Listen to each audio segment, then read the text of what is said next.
आज हम आपके लिए ऐसी जानकारी लेकर आए हैं कि जिससे आप कभी भी बीमार नहीं पड़ेंगे। जी हाँ, बिल्कुल सही सुना होगा। आपके घर परिवार में आप लोग कभी भी बीमार नहीं पड़ेंगे। मैं आपका मित्र अवनीश आपके बीच में आज ऐसा पॉइंट और विषय लेके आए हैं कि आपके घर से बीमारी सदैव के लिए गायब हो जाएगी। बने रहें आप हमारे वीडियो पर। जैसा आप लोग जानते हैं, बैनर भी लगा हुआ है हमारा। उत्तर प्रदेश सरकार के द्वारा 1 अप्रैल से 30 अप्रैल तक संचारी रोग अभियान नियंत्रण के अंतर्गत प्रोग्राम कराए जा रहे हैं, जिसमें सभी जिम्मेदार विभाग, जैसे चाहे पंचायत हो, चाहे राजस्व हो, चाहे स्वास्थ्य हो, सभी को सबकी जिम्मेदारी दी गई है।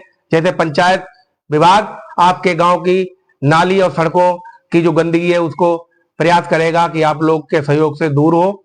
ऐसे स्वास्थ्य विभाग में आशा या एएनएम जो आती है, टीकाकरण है, या विधिवत हमारी माताओं बहनों को जो सावधानी बरतनी चाहिए, गलत तरीके जो यूज कर रही हैं या अन्य कोई समस्याएं हैं, उन पर वो विधिवत उनसे बात करती हैं और जानकारी देती हैं।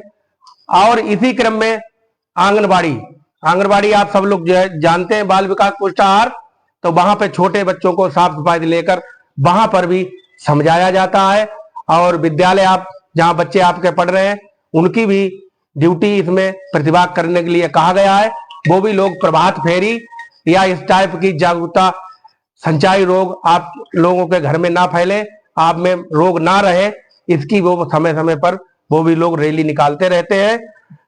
इसी क्रम में मैं कृषि विभाग को एक पॉइंट इसमें मिलता है चूहा छछूंदर का बोलने का और समझाने का, तो मैं उस पर भी आपको बताऊंगा। पहले सर्वप्रथम देखिए संचारी है क्या, संचारी रोग क्या है। जैसे आप लोग जो नहीं समझते वो समझते कोई संचारी रोग नया आ गया होगा। संचारी रोग वो होते हैं जो हम लोगों को एक दूसरे से व्यक्ति से ट्रांसफर हो जाते हैं, चाहे तो दूषित पानी पीने से, चाहे दूषित खाने से, या वायु से, या किसी परजीवी से कनेक्ट होके जो बीमारियां हमारे आपके अंदर समाहित हो जाती हैं, उनको हम संचारी रोग कहते हैं। संचारी रोग समझ गए होंगे। अब संचारी रोग में कौन कौन से रोग आते हैं। संचारी रोग में जैसा कि आप जानते हैं, मलेरिया, डेंगू, चिकनगुनिया, फलेरिया, जापानी बुखार जो चलता है, ये सब मच्छरों से होता है। तो मच्छरों से ये संचारी रोग होंगे। इसी तरह से फ्लू, टीबी आपने देखा होगा, वो सांस के माध्यम से, कोई बीमार व्यक्ति है उसके पास अगर बैठ गए तो सांस के माध्यम से आपको रोग हो जाएगा। इसके बाद आपने देखा होगा कोरोना वायरस ने अभी पूरी दुनिया में तबाही मचा दी। ये भी एक वायरस था और ये भी संचारी रोग के अंतर्गत ही आता है। कोरोना वायरस, कोविड-19 जिसे कहते थे, और उसमें जो आपने तौर तरीके अपनाए थे, बचाव किया, इस तरह से ही संचारी रोग के बचाव भी हम बताएंगे। तो इसी तरह से हैजा, नोरो वायरस, ये भी दूषित खान पान से होता है। और इन सब रोगों को संचारी रोग मैंने संक्षिप्त बताया कैसे होते हैं और किस कारण से हो सकते हैं। अब इनको हम लोग सावधानियां क्या रखेंगे, इस पर हम बात करेंगे।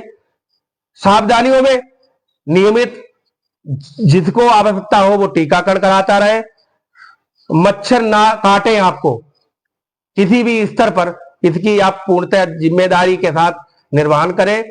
आप लोग उसमें क्या कर सकते हैं, मच्छरदानी लगा सकते हैं, अगरबत्ती कोई आती है उसको लगा सकते हैं, विभिन्न प्रकार के ऑल आउट वगैरह, वो मोर्टीन वगैरह ये सब आते हैं, इनको लगा सकते हैं।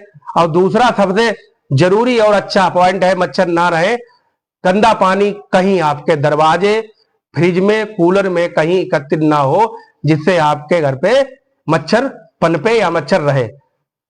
फिर उसमें क्या होता है, आप लोग बहुत से ऐसे लोग होंगे जो मच्छर काटने की तो जानते हैं कि इतनी बीमारियां हमने बताई होंगी, लेकिन लापरवाही बहुत करते हैं। लापरवाही आज से बिल्कुल नहीं करनी है। कूलर की, पंखा की हवा हम लेंगे, कूलर की तो पानी भी हम ही डालेंगे, हम सफाई करेंगे। नियमित करें, नियमित ना कर पाए हर दूसरे दिन पानी जो बचता है उसको निकाल दें, नया पानी भरें। आज सब लोग अपने घर पे जाएंगे, फ्रिज के पीछे एक डब्बा लगा रहता है प्लास्टिक का, आज खोले, गारंटी लेता हूं उसमें लार्वा निश्चित निकलेंगे। अगर ना निकले तो कहना, आप कॉल करके मुझे बताना, मैं यहीं बैठा रहूंगा। प्रोग्राम समाप्ति का अभी जाएं, उसमें आपके लार्वा और मच्छर निकलेंगे, जिसपे हमारी माता बहनें या घर के जो जिम्मेदार व्यक्ति हैं उन्होंने आज तक देखा ही नहीं है। कुछ घर तो हमने ऐसे पाए जहां पर जब से लिया कहीं हमें पता ही नहीं, बाबूजी इसमें एक डब्बा लगाया थे, एक्स्ट्रा पानी एकत्रित होता है, वो पानी बीमारी पालता है, मच्छर पनपते हैं और हमारे घर में डेंगू या चिकनगुनिया जैसे भयानक बुखार हो जाएंगे। तो हमारा पूरा घर इन मच्छर के माध्यम से जो बीमारियां फैलती है उसमें और समझ लो एकदम पट पूरा घर पड़ता है। आप घर में दवा दिलाने वाला नहीं होगा, जब तक आप बच्चे को ले जाओ तब तक अपने आप बीमार पड़ जाओगे। इसलिए मच्छरों से बचाओ इस तरह से करें, साफ सफाई रखें। साफ सफाई में अपने शरीर की सभी लोग विशेष साफ सफाई रखें। खाना खाने से पहले हाथ धोएं, अब खाना खाने के बाद भी आप लोग बहुत पहले जानते हैं विशेष। और गरीब कोई हो सकता है लेकिन पानी सबके लिए उपलब्ध है, नहाने में अपनी साफ सफाई रखने में कोई दिक्कत नहीं। दूसरा, खान पान थोड़ा सुधारे। आपके घर का खान पान बचा हुआ या बासा या गंदा भोजन प्रयोग ना करें। दूसरा, जो हम लोग भूखे प्यासे होते बाहर जाते हैं और जलेबी हैं हम लोगों ने ली और खा ली, उस पर एक तरफ मक्खी बैठ रही है, पकौड़ी या मटर पे कोई व्यवस्था अच्छी नहीं है, तो आप देखकर परीक्षण करके जहां अच्छा लगे आपको उस जगह खाएं जहां पर गंदगी ना हो। फिर सबसे अच्छा बचाव वहां पर जरूर बचाव करें जहां पर आपके घर में कोई व्यक्ति बीमार है, उससे बचाव करना आपको बहुत जरूरी है। जैसे मैंने पहले ही बताया, टीबी है तो हम प्रेम में अंधे हो गए अपने चाचा के, तो हम उनकी टीबी सही नहीं कर देंगे लेकिन उनसे हम टीबी ले लेंगे। ये बात आप भी सहमत है। तो उनसे आपके उस तरह के घर में किसी की बीमारी है तो छोटे बच्चे अपने आप थोड़ी दूरी बनाए, उनसे मास्क लगाने के लिए कहें। मास्क लगाना कोई गुनाह नहीं है। इससे पहले देखा बड़े बड़े लोग सबने मास्क लगाए थे।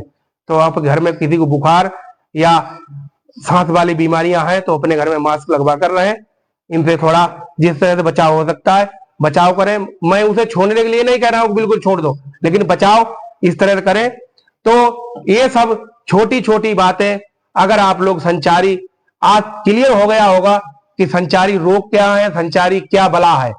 जो बोर्ड पे आज से पहले आप लोग ये जानते होंगे कि हमारे विभाग के या अन्य कर्मचारी अधिकारी या संचारी रोग के बारे में बताएंगे। संचारी रोग नहीं है, संचारी रोगों का समूह है। संचारी रोग नियंत्रण करके हम लोग अपने घर में 80-85% जो बीमारियां हैं उनको हम रोक सकते हैं। इस बात पे आप भी सहमत हैं और मैंने आपको अभी बताया भी है। तो सभी लोगों से अनुरोध है आप लोग अपने जो मेरे द्वारा बताए गए पॉइंट है इन पर ध्यान रखें और इस तरह से पालन करें। मैं आपका मित्र अवनीश कुमार सिंह, और इसी तरह से और वीडियो और जानकारी देखने के लिए हमारे वीडियो को लाइक, शेयर, सब्सक्राइब चैनल को अवश्य करें। नमस्कार, धन्यवाद।